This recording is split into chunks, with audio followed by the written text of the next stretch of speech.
All right, let's do it. Let's start. Welcome, everybody. Very good to see you in this intimate setting. My name is Ilse Josefa Lazlums. I'm a writer, and I'm also a former academic. And I'm only mentioning that because that's one of the topics of conversation later today or tonight. We're going to talk about art, technology, and intimacy, writing fiction in the sharing economy.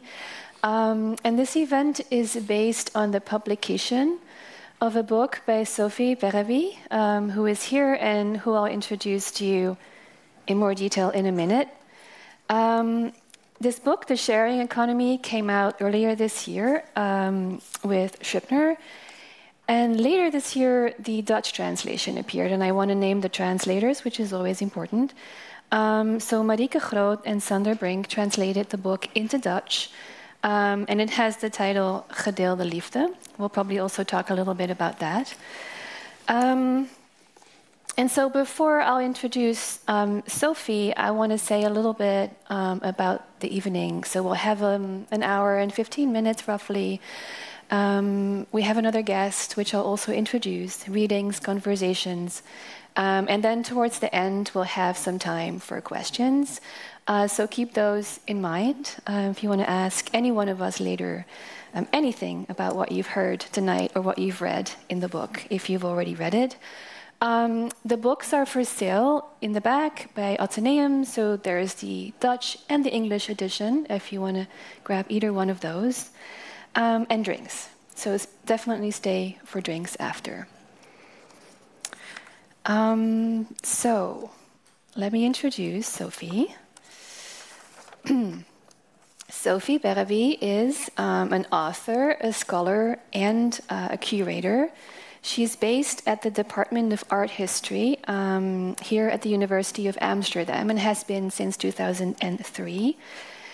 She's the author of a number of academic works, amongst others, The Shape of Evidence, Contemporary Art and the Document from 2015, and a book called Du Buffet in the City, People, Place and Urban Space from 2018, which received the Richard Slugman Award for the Best Book of Art History in 2019. Sophie curates exhibitions and galleries from museums on a regular basis. Yes, applause for that award. And most recently, she was the curator of 70 Years of the Second Sex, a conversation between works and words. The Sharing Economy is her first work of fiction, and I've just been told that the second book is in the making for 2025. So welcome, Sophie. We'll start with a reading. I'm very happy that you're here and look forward to hearing both your voice and that of your narrator. So welcome. Well, first of all, I want to, thank you. Well, thanks to Jetske Brouwer, who's not here, who invited me, and thank you to the team here. And I want to say I'm very much looking forward to this conversation. I'm very glad that this. I was just saying before that suddenly writing other types of text brings another network and another another type of encounters, and I'm very happy that we are having this encounter tonight. So I also thank you very much for being here despite the cold and the 150 other events that are happening simultaneously in the city tonight. So I'm going to read because a friend of mine said to me when I was saying, so the book, we'll talk about it, talks about many different things, but sex and intimacy are present. And a friend of mine said, okay, you cannot get away with not reading about sex. And of course, I'm quite personal and private, and it's not so easy, but everybody tells me, okay, you need to just go out there. So I'm going to read just the beginning of the book, which is a kind of striptease in reverse, if you like. And then we can start the conversation. Yeah. Okay, so it's called Mirror Sight. There's an art to undressing, and there's an art to getting dressed again. Usually, I want my clothes to be taken off slowly. I like to have my coat unbuttoned and my skirt pulled up, to see my jumper lifted over my chest. I usually interrupt them at some point. I'd rather keep a little something on. Perhaps it's to create a sense of transience, to remind myself that I won't be staying very long, to let them know that I will soon be on my way elsewhere, that I'm dropping by almost as an afterthought. I can stay for an hour, a couple at most. However long I might be there for, it's always just for a moment. Like the men who stuff their watch and keys in their shoes to ensure a smooth exit when the time comes, I have a system. Keys in the right coat pocket, watch in shoes, rings kept on fingers, and if I'm in a hurry, I set a timer on my phone. Some like to take everything off all at once, full nakedness up front, achieved within seconds. Let's get comfortable, they'd say. That was always far too direct for me. It reminded me of the windswept beaches of the Wadden Islands up in the north, where nobody bothers to cover up in a towel when changing, or of the relaxed half-nakedness of the locals reading the weekend papers amidst the potted palms, teal-glazed tiles and Art Deco fittings of Sonnedeco, the little spa on the Herengracht. The more meticulous ones would hang up my coat in their closet and conscientiously fold my dress and belt on the back of a chair. It never ceased to amaze me how neat and fastidious some were. A habit born out of necessity, they would say, dictated by the diminutive size of homes in this doll's house of a city. It made me smile. I certainly didn't expect such thoughtfulness. All I wanted was my bra to be tugged at, to have my tights pulled off and my knickers rubbed till they became wet. I admit I never offered much help in the way of undressing them. Perhaps I would yank at their belt a little or make a show of clumsily attempting to unbutton the top of their shirt. These were the most overt signs I gave out. Because of my patent indifference to the erotic potential of the male striptease, they usually took their clothes off quickly and discreetly, inwardly praying, or so I imagined when I look at them from the corner of my eye, that they would manage to avoid the potentially comical effect of the extraction from trousers caught around the ankles. The art of dressing up again is comparatively harder to pull off. Disappearing in the bathroom for a quick shower is one possibility. Most often, I would spring out of bed as soon as they left the room, deftly collecting the garments strewn across the floor and dressing as swiftly as possible. Falling asleep after the last orgasm was a luxury I allowed myself only rarely. I was ready to leave when they returned a few minutes later, somewhat bemused by the change of situation. A dab of lipstick was a dependable way of preventing any last-minute kissing. Am I decent? I would flippantly ask, all flustered cheeks, bushy hair and dreamy eyes, and then I was off onto the street, unlocking my bicycle. At least, that's how it happened at the beginning, with men. Looking back, I wonder how much of that behavior came out of memories of movies and novels. I turned the first lines of Rita Hayworth speaks in Gilda, when she lifts up her chin, gazing at her husband and her former lover standing side by side. Sure, I'm decent, into my parting banter. It was a private joke that none of them ever picked up, but it helped me to keep up the attitude, to always act somewhat aloof and mildly interested, to not appear too voracious or enthusiastic, to learn to offset desire with modesty and playfulness with reticence. I understand better now, as I describe the subtleties of this balancing act, the performative aspect of that tightrope that a woman walks in heterosexual sex, those unspoken rules that are supposed to make it all work smoothly. Those rules had facilitated my early sex life in the mid-90s in London. Now, some 20 years later, I was slowly rediscovering them, this time living in Amsterdam, no longer a carefree 20-something, but a 45-year-old married woman whose son has just passed his 9th birthday. All right, wonderful. Thank you for reading this. So these are the opening pages, right, of the sharing economy. We're in the world of Gabrielle Bloom, right, your narrator. But before we delve into her world, I want to ask you a little bit about yours. So, like, why this book and why now? Okay. Yep. First, I'll just pour some water for everyone. enough. So, okay. There you go. Okay. Well, I think I always wanted to write fiction. I think, well, at least I wanted for about 20 years. This is feels very loud. Yeah, is it okay? So I think I wanted to write fiction for 20 or 30 years, but I was a very conscientious academic and mother and professional person. And I never really found the time or allowed myself to take the time. And it was during COVID when I had just recently moved to Brussels, so I had left Amsterdam and I felt very much imprisoned like all of us. And after one semester where I thought I'd kill myself, I had so much teaching online, then I had a semester free. And I was, and I thought, okay, this is the time when at some point, I said this to Marjolein in an interview that it was the one thing I wanted to do in my life at that point was to write a novel, and I thought, you know, this is the only thing that's important to me to do. So it was a very, very pressing need and desire.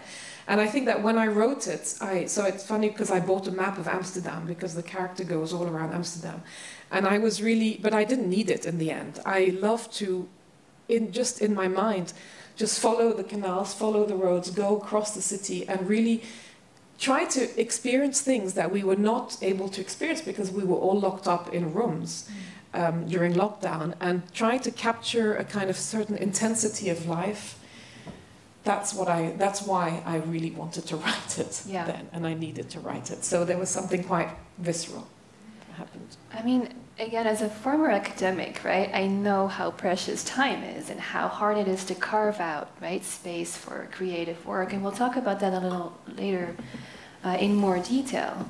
But I think the urgency is something you can feel in the book, and also the fact that the city matters, right? The encounter between your narrator, Gabrielle, and the city, and the visceralness of that encounter, right? And so let me ask you a little bit about Gabrielle Bloem's life, the kind of life that she's living in Amsterdam, and perhaps more importantly, the kind of life that she would like to have, that she's dreaming about, or like moving towards in this book.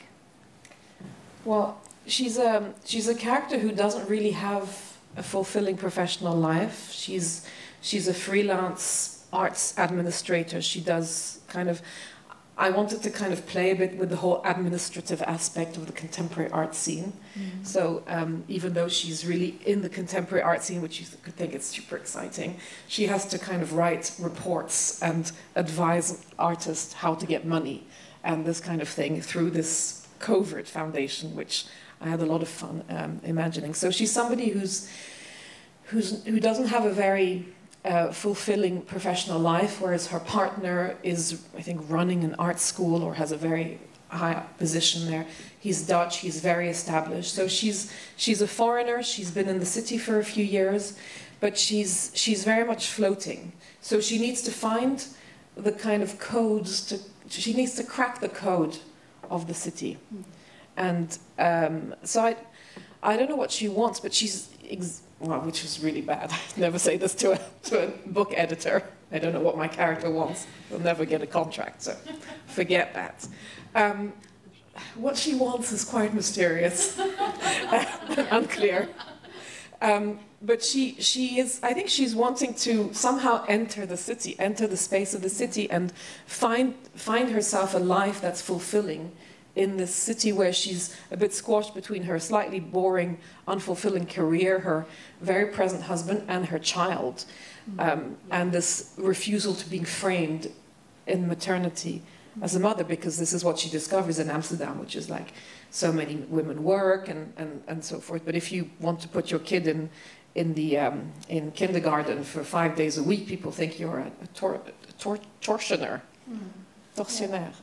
So this kind of, the fact that when you are a woman and when you become a mother, you actually change nature of human being. So she's also fighting against that. Yeah, but you know, when you think about the form of your book, right? I mean, it's not entirely plotless, but it is in a way. I mean, which is, and again, but this is actually a great thing.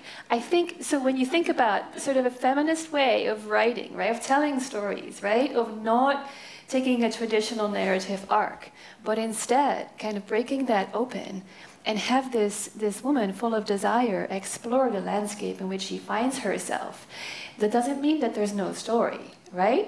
There are lots of stories and lots of avenues of exploration in this book, right? But as a form, I think, and this may have been conscious or not, right? The particular way in which you've composed this this exploration that she's on, right? As a text. Does that resonate, or does that sound? I mean, yeah. I mean, you know, there's a lot of discussion about, you know, writing a propulsive plot. Right. And I'm trying to, you know, it's something that, well, when you're, you know, we can talk about academia versus trade publishing, and each one has its, you know, has its issues. But certainly in, you know, where I am now, I definitely have an agent and an editor who'd be happy with a propulsive plot, the PP issue.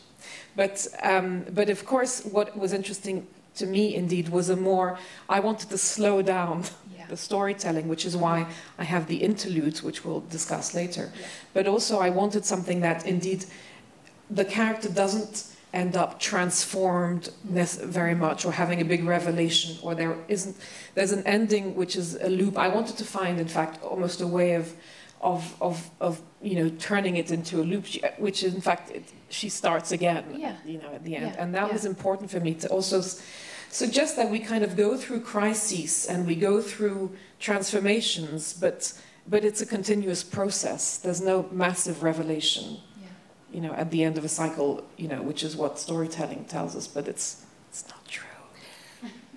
Yes. One more question before we invite Wiener to the stage.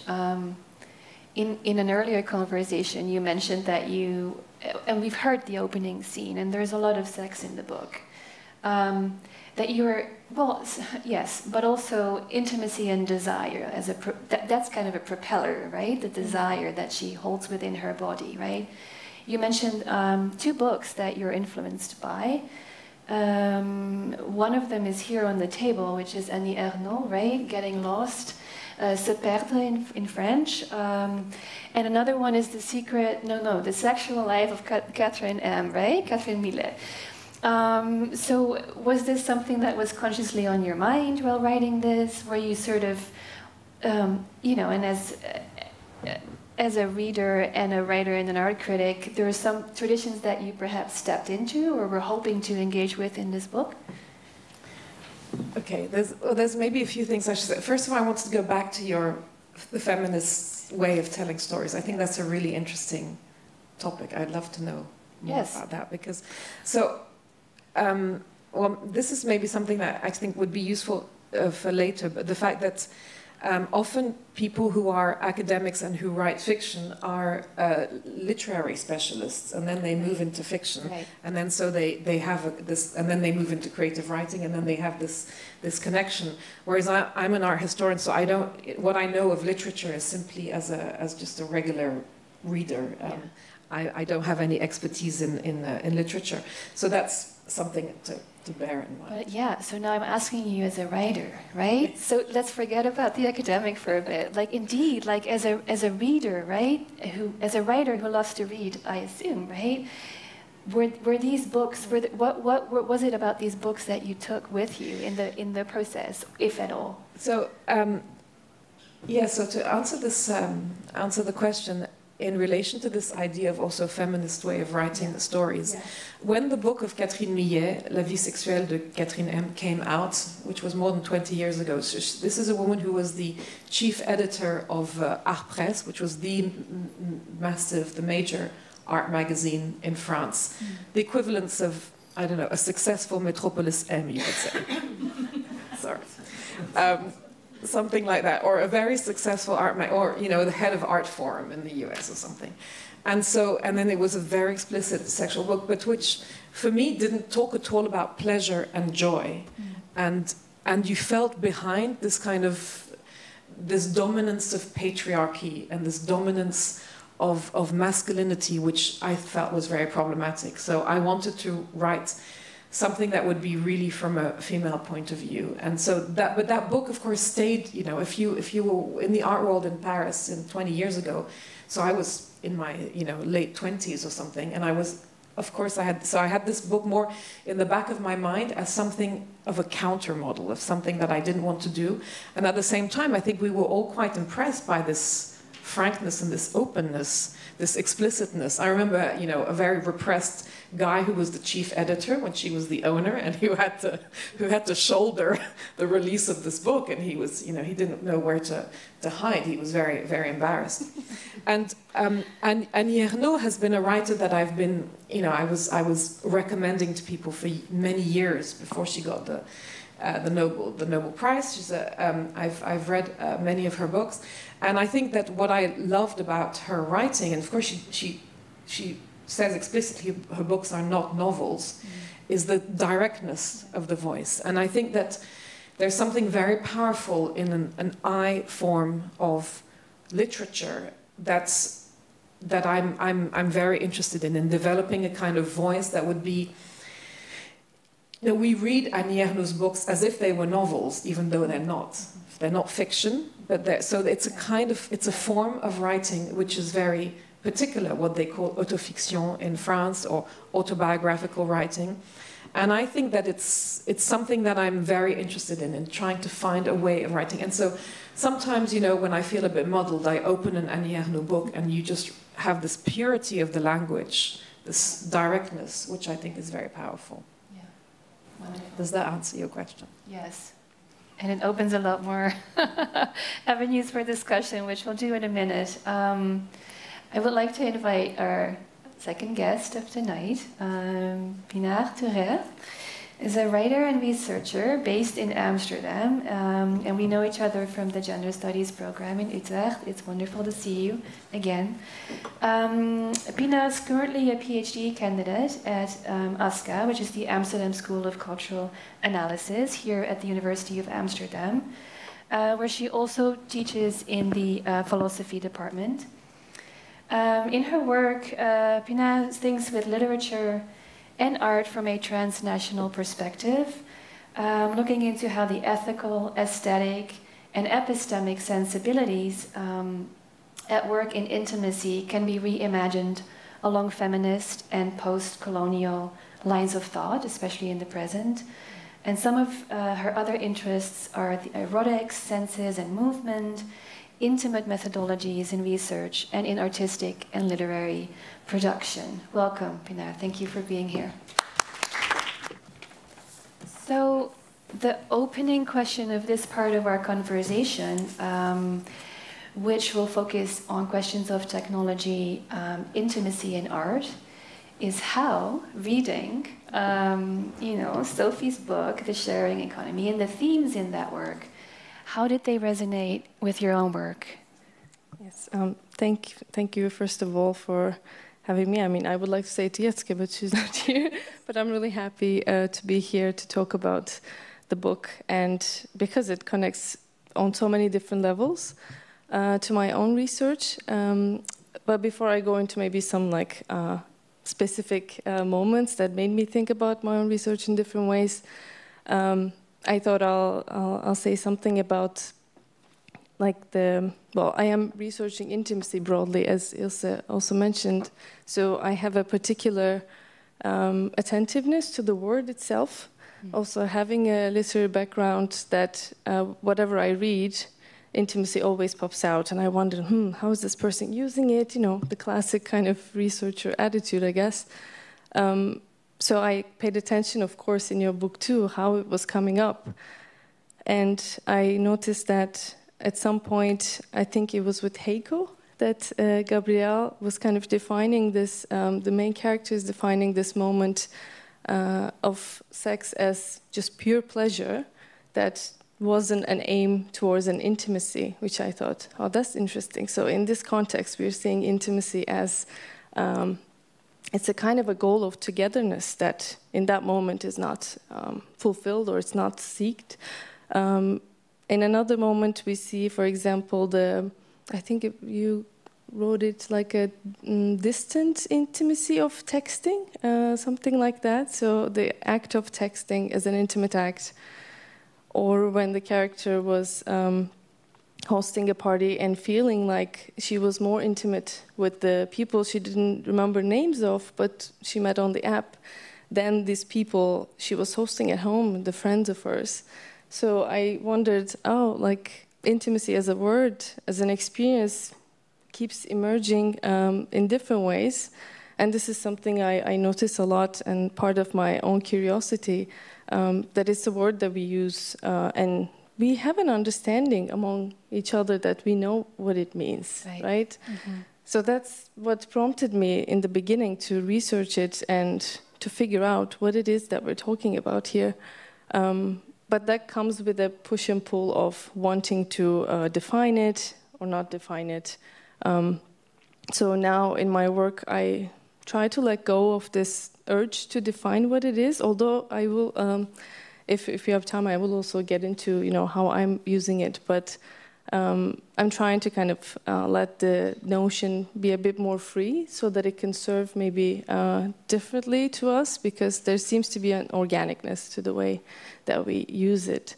But I'm more interested in what you also read, the entanglements between intimacy and the ways we know, the ways we attach meanings to truth, or the ways we want to understand each other or fail to understand each other, and that's the epistemology part, as well as the ways we perceive or sense things, that's the more aesthetic thing, and the ways we, I guess, judge or decide what is good or bad in an intimate context, and that's more the ethical thing. And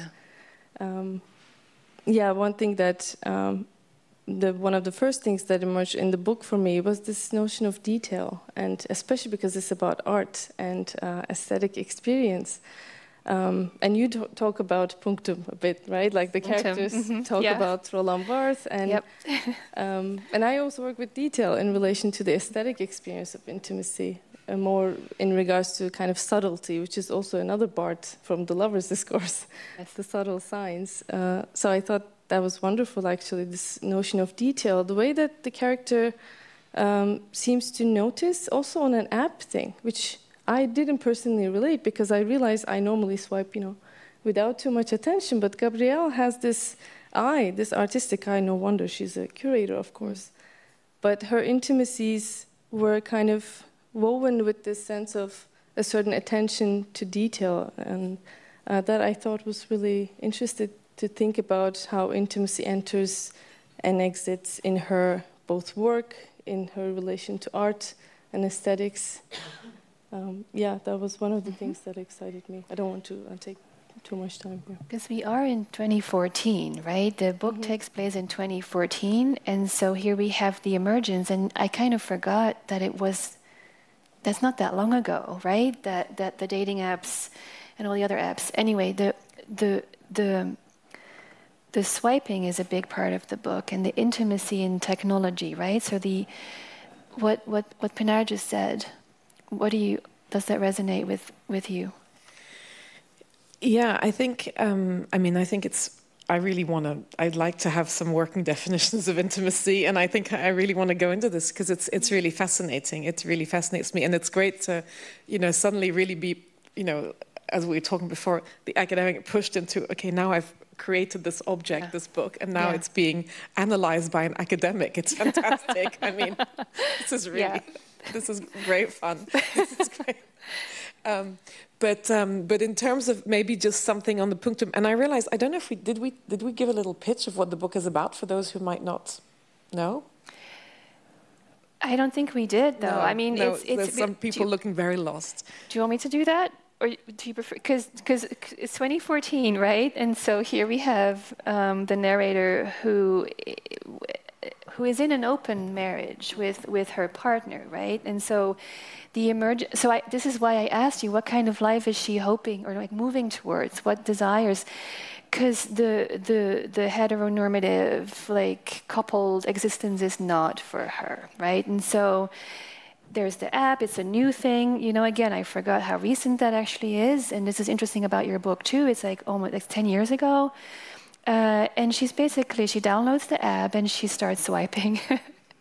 And basically the swiping continues throughout the book with some intermittent pauses, and she meets different men and women and has all kinds of experiences that are sexual, but that are also kind of redefining the way she thinks about intimacy and about herself in relation to others, to her own body, to the city, to her desire as what kind of life do I want to live, right? That would be my summary of your book. I don't know if that's a good pitch. I loved it. So that's for context. Is that enough? Is that enough context? That's enough to make you want to buy the book. Yes, well, exactly. Very good. Great. So it's the best Perfect. summary. That's kind of, thank you. It's, yes, all right. And what maybe to bounce back, it's that it does take place in 2014, which was in the first 6 months of 2014 is the moment when Airbnb was launched here, yep. where Uber Eats and Uber was launched, where Spotify became really big, and where Tinder became a mass thing too. So it was really in 2014, you really have this move towards the platform economy, which at the time we called the sharing economy, which is obviously a very ironic title. And it's from that moment when we were so naive, we thought that these platforms was just providing us for a place where we could act and we could exchange and, and we could share things, tools, power tools and bodies and cars and so forth and bedrooms. But so it was important for me to locate the book in that period. And maybe just to go back briefly to Roland Barthes and to the Punctum. So I happen to teach photography theory and photography history at the University of Amsterdam. And I always... And the Punctum is something that's defined by Roland Barthes, who's this critic, this literary critic, who also is a semiologist, and which is about this moment about defining in photography a little detail, a moment that really that pricks you, that comes out of the photograph, that touches you, and it's a very important concept in photography studies. And it was interesting for me to bring it into the framework of fiction for several reasons. But one of them was that Barthes has always been, pulled towards academia and kind of killed in academia, because these notions which are these concepts he develops are sometimes very poetic, very literary, and they're kind of squashed under the boot of academia, which makes things very very dry, and we know that Barthes was somebody who was extremely sensuous, who chased young men around, who also had a very sexual aspect, which is always repressed. And so I wanted to bring this in the space of fiction, to be able to talk about a concept, to touch that aspect of things, and at the same time to bring again some kind of lightness. And so to imagine that Roland Barthes discovered his concept of the Punctum. If he was on a dating app, I thought that would be fun to do and to bring different things together. Also, to bring a certain casualness and softness, but also because these things are, I think, very important. Also, in a way, I mean, it's an embodied sort of experience or way of embodying the concepts that in academia we know as abstract. But actually making your character live, right? That reality of attention to detail, right? And how the details that she encounters relate to the way that she experienced the world. And not just others' details, but I think, at least that's my interpretation, the way that she seems to be open to pleasure and to be open to discovery and play.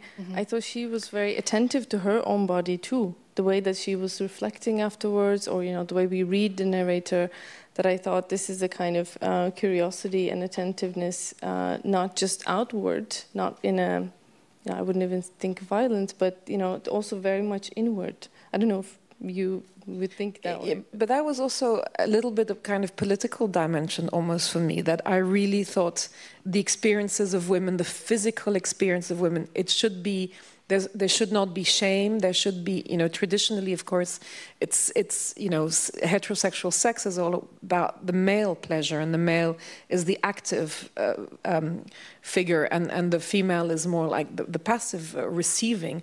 And I really wanted to kind of, make the female character an active figure who has no shame, who is and I also, and that's maybe also the I wanted to try to describe those sensations in the most precise terms. I thought that was important somehow. I don't know. Yeah. I think you did a great job with that. That's one of the things that really captured me. Also reading the book, that was, finally. And I have the same feeling with Catherine, Sexual Life of Catherine M.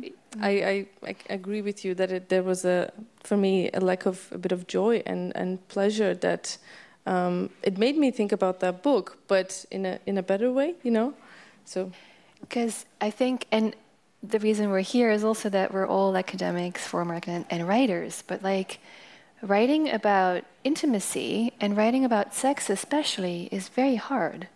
That's very difficult to do well, right? That's my opinion, but it's also kind of known amongst writers, like how bad some of our sex scenes are, and if we even attempt them. So, and you just said like the precision of the language, right? To kind of give shape to female desire in a way that is non-traditional, non-heteronormative. How did you go about this? How was that experience to write not just one, but like many, very compelling? Lots of field work. Yes, field work. Yeah, field work. Okay, but then how does that translate into language, right? Like this is the challenge that we all face.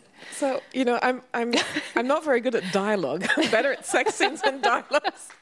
Fair enough. So to each one has their but I think in a way I think to write about sex is almost the way you go about every scene, and which is what I've understood as a writer, is that, and I mean I have these visions of me working all night in this office at home, and I realize that when you write a scene, for a scene to be good, it's not just like visualizing it, is you almost have to physically feel it. So if you're writing a scene of being on a tram and the storm outside, you have to kind of try to really physically re-experience that. And I think that it's this kind of bodily aspect that also just went, in the sex scenes that I was also writing at night on my own, in an office, trying to write as fast as I could so that nobody would notice that I'm not doing academic work.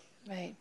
But, just all my colleagues, I would say this, but, this is a time when academics, we were all very depressed and stressed, and we couldn't work, so we could do other things. But that's a little digression, but it's very much, I think, and this is maybe your experience too, or of writing fiction as a kind of embodiment. It's, you need to feel these things very physically in order to be able to write them and for them to come out well on the page, right? Mm-hmm. So that's all.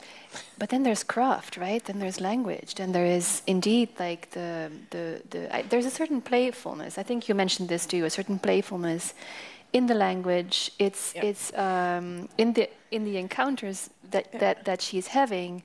But then there are kind of funny things too in that, like in the sex. And of course, why not? Right? It's not all deep or existential. There is something. I mean, the light. You've captured some of the lightness and the silliness and the funniness also of intimacy, the clumsiness also of the language that. Was important. Like how you name a sexual organ. Yes. Well, yes. You say a vulva, a pussy, or a cunt. Depends on the context. And I really, I kind of looked at the dictionary to have lots of words, and then I could use each one. But what is interesting also is that because sex is also a cultural construction, and that there are these representations that are more or less stereotypical, and that also exist, I wanted to also kind of contrast something that would be a very kind of truthful, descriptive aspect with some kind of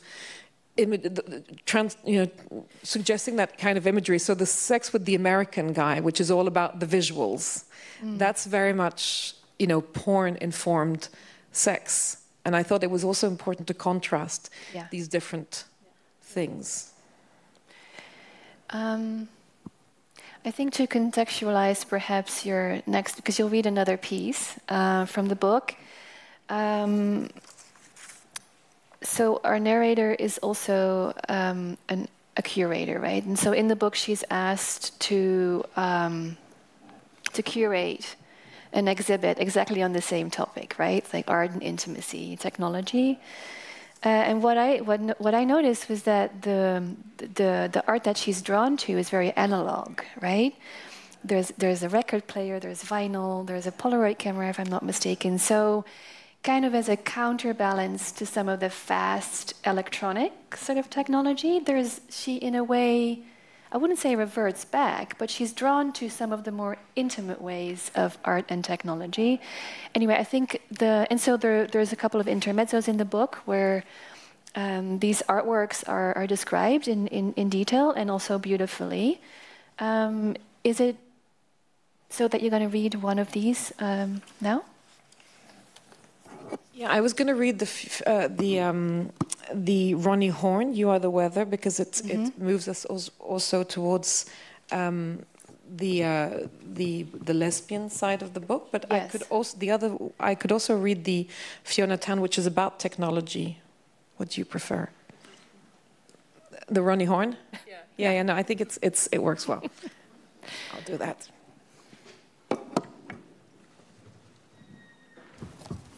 And it's quite short, so.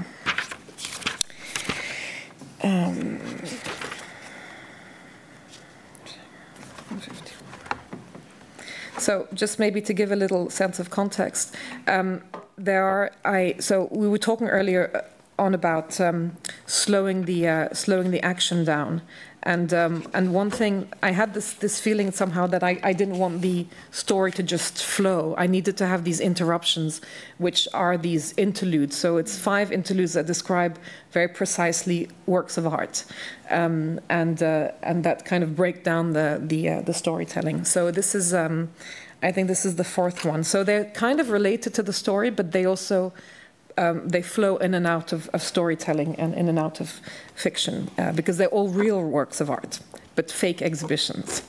So clever. So Ronnie Horn, and this is Ronnie Horn, Foam Photography Museum, Amsterdam. So that exhibition did not happen, but it's the real work. I pressed ahead, letting go of Anton's arm. I knew the pictures were waiting for me there in the gallery at the back of the museum. 100 photographs in color and black and white, presented in a single row like a continuous ribbon lining the 4 walls of a room. Ronnie Horn, You Are the Weather, 1994-1995. Each image slightly wider than A4 size, unframed, hanging at eye level, almost identical to the next, shows the face of Margrethe, nothing more. I knew they had been made during a 6-week trip to Iceland when the artist and Margrethe had traveled to the hot springs and natural pools that dot the island. In each picture, Margrethe stares at the photographer, head emerging from the water, her skin moist, dewy, surrounded by the vapor of a warm pool. She has a sharp, hard gaze in some images, a questioning one in others, a bored, perhaps irritated look in a few of them. In several pictures, Margrethe almost vanishes in a white haze. The changing Icelandic weather reflects on her face, on the light that colors the water around her. Turquoise, ultramarine, grayish, whitish. Margrethe, 24, 25-year-olds in the picture, would be my age now. But there she is, ageless, looking back at the woman who photographs her, who captured her image anew every day in a different light. Margret's damp hair, the moistness of her skin freshly dipped in the water, showered by the rain, her coral lips. Her face, the unique prism through which the artist looks at the world. Is that an image of love, the object of love conferring her glow onto the world, becoming for the other an unsurpassable horizon? Photographer and model responded to one another in the photographic act.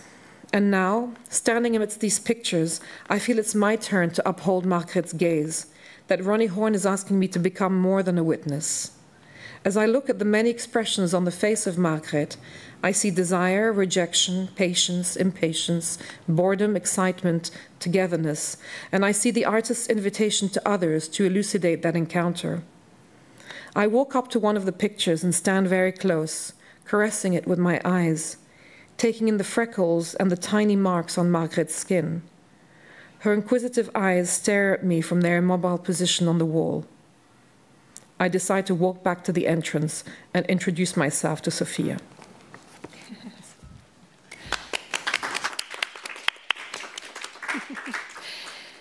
So I think here we have, I would like to shift the topic a little bit, right? Towards like what it's like to write fiction or academically, right? Or what it means to write fiction in different institutional spaces. But what we've just heard, I think is an example, right? Like of what fiction can do, of what creative writing can do. And so I want to ask you both, as writers, what is that tension? Is there, how do you experience that desire to write creatively while also being employed or like working and writing within a more strictly defined academic context? How has that been? And what can a novel do, right, that academic writing can't? Do you want to answer first? Totally, go ahead. Either one. Yeah, I mean, when I also think about that question, I mean, as somebody who's doing a PhD, I feel indeed kind of boxed in, and this is a common experience I feel that academics feel, because normally I also like to write from the body, and I have the feminist models like Audre Lorde or Bell Hooks or Cixous, that I always try to look at those models, and maybe sometimes as a student I kind of dabbled in that, but as as you maybe go more into a more job world, a profession, then the worries about the ideas and the sharpness of the arguments and all of that kind of start to push aside a bit the body, which makes the fiction part for me more difficult, because as you were also saying, Sophie, that it has to be embodied to be written. At least that's how I also feel. So yeah, being in different institutions like academia, there are a little pockets of possibilities, right? There's a lot of different types of publications also allowing for experimental kind of cross-genre, let's say, work. But I struggle with this still, so I'm also curious how you both deal with this. I think it's something that happens in different ways. But first of all, I think I remember reading a lot of theory, and the moment that I read Julia Kristeva, and it was the first time that I saw the I in a form of theoretical or academic writing. So it was through psychoanalysis that, Kristeva says I, when I was mostly writing, reading about history and Second World War history. There's not much I, so that was a very important thing. And I think another aspect is that when you write about art, you and I've been an art critic also, what you really try to do is to share a very intimate experience that you have with a work of art. And I think that in art history, in the field of art history, you're constantly oscillating between the learned approach to an art object, and also I've always thought, that's totally boring if you can't also add a kind of personal dimension and an intimate dimension where you try to communicate with somebody about a work of art. Yes. And to share a profound aesthetic experience. There's nothing more intimate about an intimate experience with a work of art, apart maybe from sex. But so I think when you're in art history, you're already in between these fields, I think. And that was a kind of starting point. But for the rest, I think it's indeed a process of unlearning the academic. Yeah. Unlearning the academic voice. And I think, sorry, do you want to? No, go ahead. I think that what I really would like to try to do is to find a way that would be between the essay and the fiction, and to kind of have a voice that's kind of interesting, but that would be able to bring these different things together. So Barthes is a good example of, it's also maybe comes from being a teacher, if you want to explain a 20-year-old how to understand Roland Barthes, you just say, well, imagine Roland Barthes on Grindr. How was he, and developing his theories that way. Then it's suddenly, it's just maybe more fun and more. So I think there's a great thing for removing the ivory tower of academia and going and showing that there's an interchange between the everyday world, and of course this space is perfect to talk about this, like the everyday world out there and us here, and this idea of interchange and finding a voice that enables you to do both. But it's scary, I think. It's scary. Or challenging, or it's... Yeah. No, I think, so there's so much to say, but first of all, I think the idea that theory is out there, no, I think we all know that theory, stems from the body. This is the starting point of a lot of our intellectualizing enterprises, right? But of course you forget, the more you are in academia, the more the body kind of stays behind or is forced to stay behind. That's one thing, right? Is it because you come from gender studies that you also have this different approach? Yes. Because in our history we're totally. cold and tweedy and... No.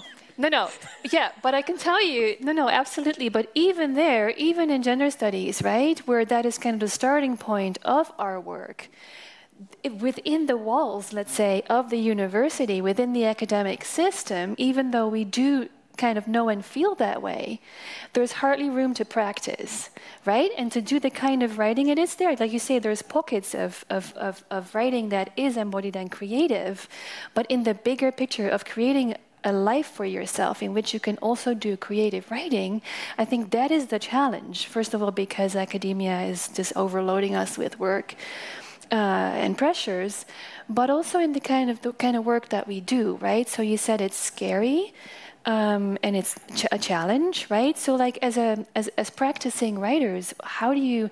I mean, the pandemic in a way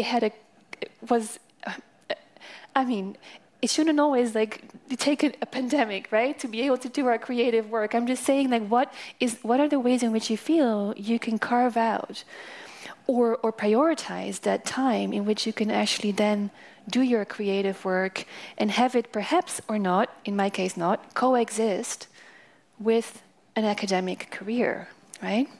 That was also my question to you too in my head, because to me it also connected from this body the idea of vulnerability. I mean, you're writing fiction, but still, right? You're the writer behind this book, and I wondered how one navigates the institution that you're in, and you're expected to write in a certain way and not talk about sex this much, or, for example, right? But then, there are books in us that need to come out, and they deserve and they demand a kind of vulnerability and a language to speak that vulnerability without getting crushed by the walls of that box, or without maybe reproducing the elements that we don't like.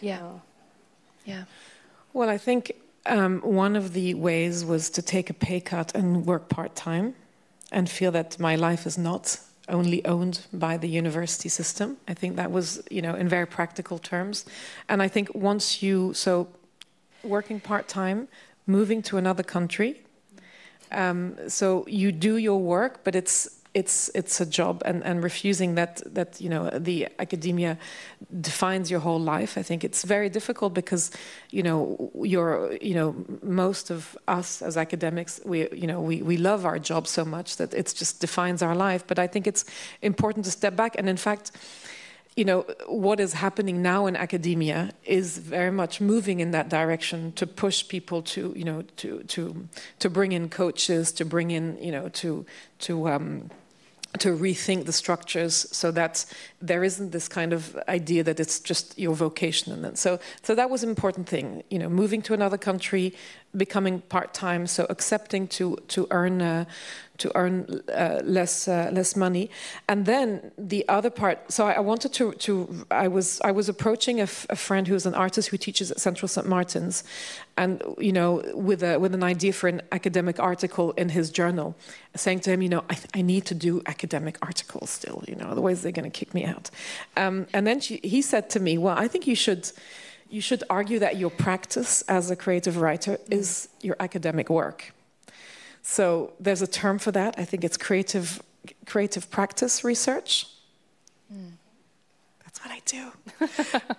And so it's this idea so at the beginning, it really, I couldn't think in those terms. But I think that more and more, and of course, being slightly older also maybe, and I've been at the university for so long, that I think that if the university can trust me as an intellectual, as a thinker, and can trust that I've done peer-reviewed articles, I've published serious books, that I want to tweak the discourse and try to find another voice where you can have an impact. You can have an impact in terms of helping people to think in a certain way, or to showing certain things, or thinking in certain ways. That can also be done through fiction, through a kind of fiction of which the form I am presently trying to define and experiment with. So this form of writing that would be somehow between the essay and the fiction, where you can, speak truthfully about certain things and present some forms of analysis and reflection, but within a context which is also something that gives a sensuous or sensorial experience. I think that's what I'm trying to do, very modestly. And one that centers the imagination also, right? I think that is crucial in this regard. I mean, I can imagine in your work, the imagination is part of your academic work too. Is that right? Yes, of course, yeah. And both as a practice itself, like to imagine actively as the writer, but also as a concept. I also, then it becomes quite entangled, the way that the stories we want to tell and the things that we're curious about. And maybe, I felt it in your novel too, but I hear the point about, being in different stages. I don't know if among us there are people who are in different parts of academia or who want to write, that, there's the, you mentioned this, not so much the need to prove anymore yourself after a certain point, and you get to experiment a little bit. And I still wish for a world that, one doesn't have to feel that sense of chasing a certain kind of... I think I'm also lucky to be at the in the research school that I am, which is the Amsterdam School for History and Memory, HAHM, where I was very much welcomed as a curator, in fact, or in the beginning. So now I'm stretching things a bit, but where they said, we don't only consider academic writing. There's lots of other types of writing, even reports for the government advice or whatever, that are accepted in this research school. And I think that has also been very freeing to me, and saying to them, okay, I'm going to propose another kind of writing that we can... and indeed, the imagination, I think it's... The interesting thing about imagination is that when we're academics, we're supposed to be dealing with facts, but in fact, people are fantasizing all the time. Mm-hmm. So in fact, this is making it more explicit, I think. Yeah. But it's something that's an ongoing thinking process, which I think maybe I'd like to organize a conference or something about this. I think it would be interesting to push this, and to think about it. I'm very interested, right, in the form that you're describing, because I I think I practice it myself, where you kind of fuse the essayistic, right, with some kind of narrative, like some kind of literary imagination, but go on, sort of have these intermezzos interspersed into a story. I think it's how my mind works, and perhaps yours too, but also just a reflective side of things, right? So you're telling a story, but you're also reflecting on perhaps the telling of the story while you're telling it, right? And so there's all these dimensions that you can play with, right, in creative work. And so I know it's hard to talk about a work in progress, but I know you're working on the next book. So what are you working towards, right, when it comes to form? And what are perhaps the feminist ethics, right, also involved in that kind of writing? I mean, I can give you my ideas, and you can probably too, but like what is it about that form that compels you so? I'd love to hear about you. Well, I don't,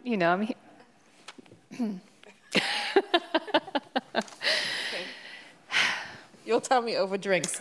I can tell you. There's something about, so when it comes to you were talking about the I, right? In literary, creative, but also academic writing, the female I, the sexual I, but also in this case the thinking I. A woman, in my case, I wrote an auto-fictional book, right? This woman who's a lot like me, right, but not completely. She's pregnant, right? She's giving birth. She has an abortion. She's going through all kinds of stuff, but she's also thinking. So who gets to think on the page? Who gets to give birth? Who gets to have sex? Who gets to? But the thinking part is important too, right? And so for me, those reflections on how I tell the story that I choose to tell, right? You take up space by allowing, that thinking process really to take up space on the page, literally, right? And so that, I think, is something that we do not see enough. Both the physicality of it, but then the intellectual sort of moment, a presence on the page in a literary context, right? And so it was wonderful to see the way that you've integrated some of the thinkers that you're working with and thinking alongside with in a fictional context. That for me, sort of to have the thinking subject, as you may, right, an academic term, to have a thinking person who's a woman and who's pregnant on the page, present, taking up all that space, right? There is something political, activist, and feminist about that for me. I mean, you're making me think a lot about Kate Zambrino that we talked about. For example, yes, Kate Zambrino's work on, Drifts and others. Yeah. For example. But so that has consequences for the form, right, of the work. And so what kind of form, in this case, are you working towards? Well, when I was writing the second novel is more about midlife crisis, more about turning 50 or near 50 in a completely foreign city, and being very immersed in the architecture and in fact, very much the Art Nouveau architecture, at the same time as thinking about ecological disasters. And so this recurrence so it's plants in the city and the form of plants and vines and creepers in the city in relation to a female body who is going through, in this case, the character is an artist, wanting to make a room for an unknown figure, or a figure who's a literary figure, but who's, a real woman who existed in the 19th century, but who's not very well known. So she creates these series of rooms, and of course, writing is a room, of course. But so I wanted to create this rhythm, also this double narrative with these, and I said to my fantastic literary agent, I said to her, I can't do the interludes again. She's like, well, maybe the interludes are an integral part of your writing. Right. And maybe you should go, go to that. And I thought that was really Yeah. so interesting, because I thought, okay, you can't repeat yourself, you know. But actually, you know, so I decided to go with that. Yeah. And again, I have these interruptions, you know, I call them passages actually now in this new novel, because there are passages through the city. So Yes, delving into the city in a very concentrated way, whereas the rest of the narration is slower or very propulsive. Trying to be propulsive, but slower. So that's how I do it, and I think that in this new novel, it's clear to me that these passages are really me, Sophie, writing, experiencing the city, getting lost in Brussels, and inside you have a character who is also getting somehow lost in Brussels. So I think that's how I'm trying to figure that out, but it's very difficult. Yes, as it's, I guess, supposed to be, in addition to being joyful and scary. There's always something that needs to be at risk, right? Why write otherwise?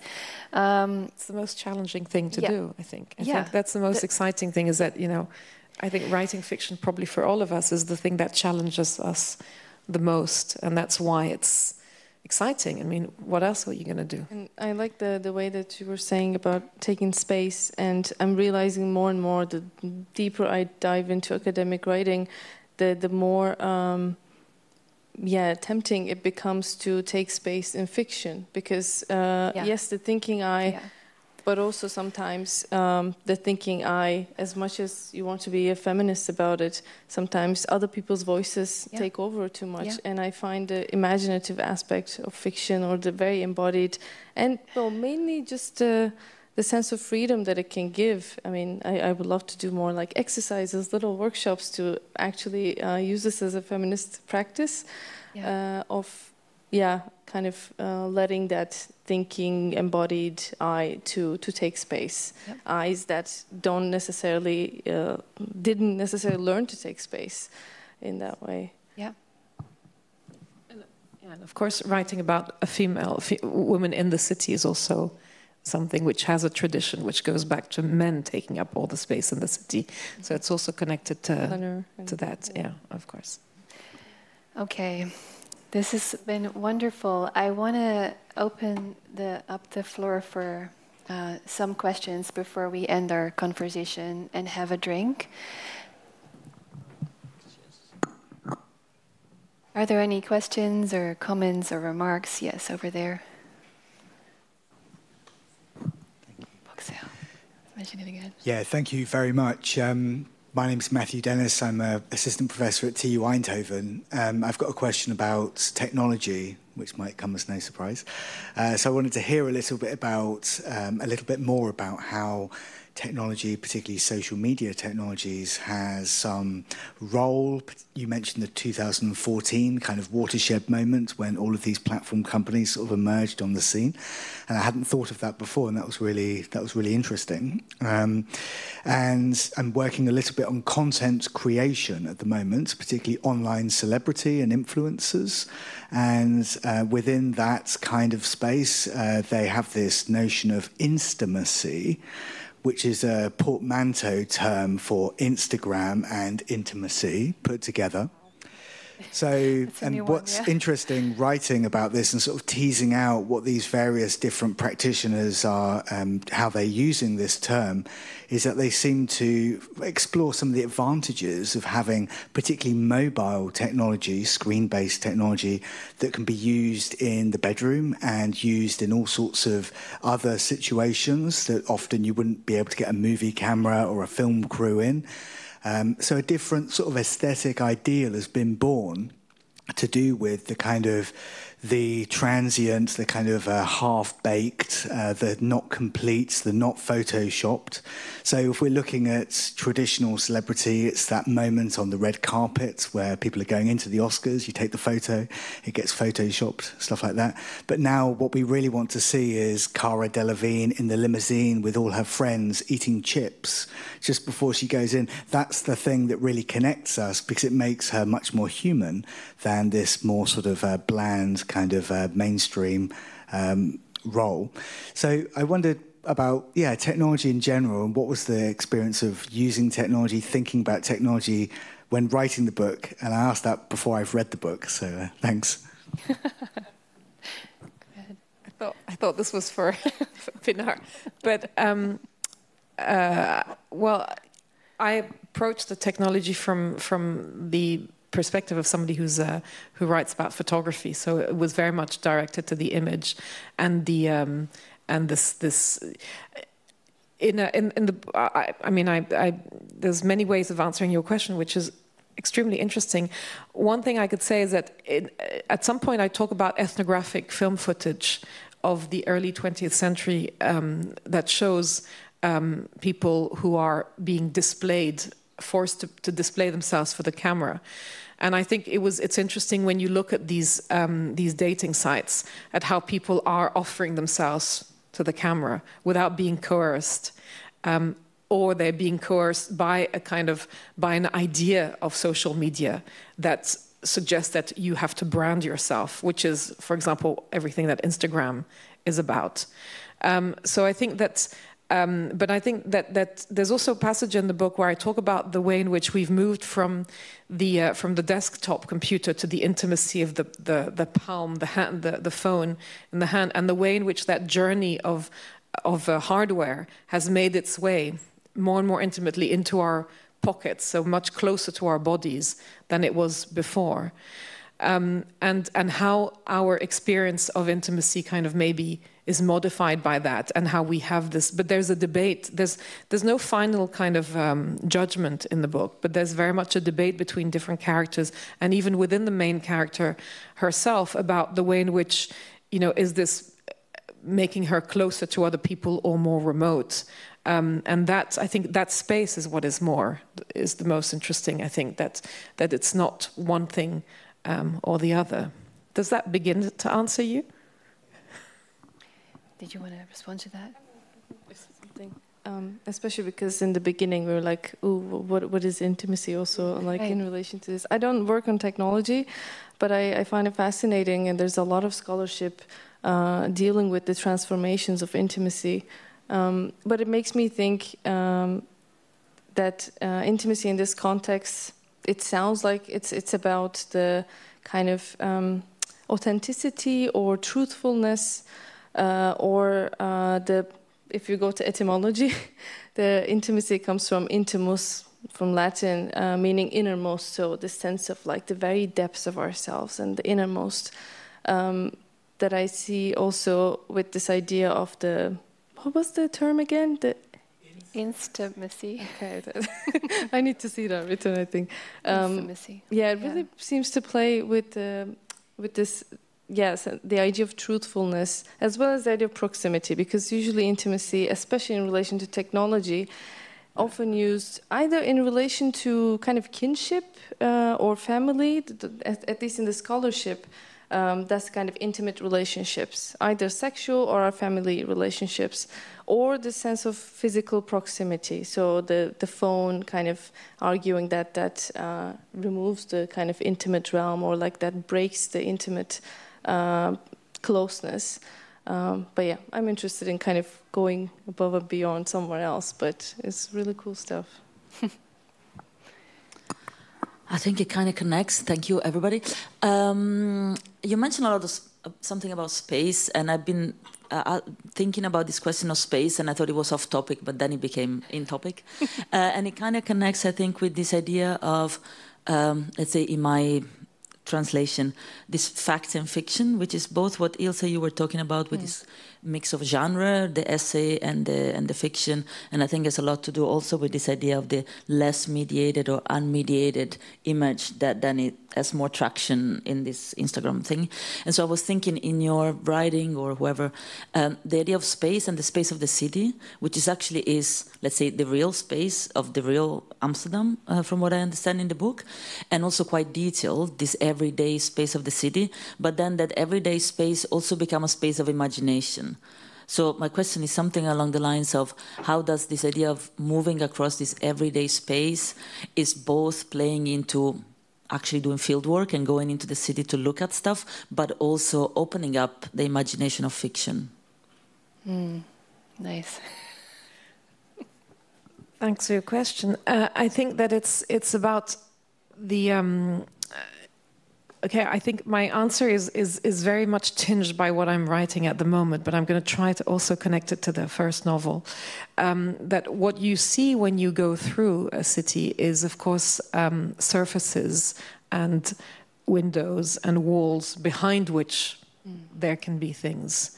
And I think that, so the character at some point feels that by knowing intimately several beds and several bodies of people across the city, she develops a kind of intimate understanding, so that it feeds her imagination as to what other bodies and what other rooms are hidden behind those walls. And so I think that's a way in which the streets are, you know, a street is almost like it's a story, it's a narration. You know, you go down the street, the story unfolds, the moment passes. And I think that in that respect, there is this kind of this element of physical, of moving and of experience of a real space, which then opens up, or any encounter. But of course, this goes back then to the surrealist tradition and to the accidental encounter that will bring up a story or you know, that, so that you can fantasize about that when you are on the city street, I think. Mm-hmm. Yeah, and she's not just fantasizing about it, your narrator, right? She actually explores those spaces, right? So as a writer, you can go anywhere and expand on what you know intimacy could be like, right? Are there any, well, yeah, it's probably time to purchase some books and have some drinks. Are there any final comments, questions, remarks? Because if not, we'll continue the conversation. Sophie, thank you so much. Pinar, thank you so much. And thank you for your attention and your questions. And let's have a drink and celebrate. Thank you.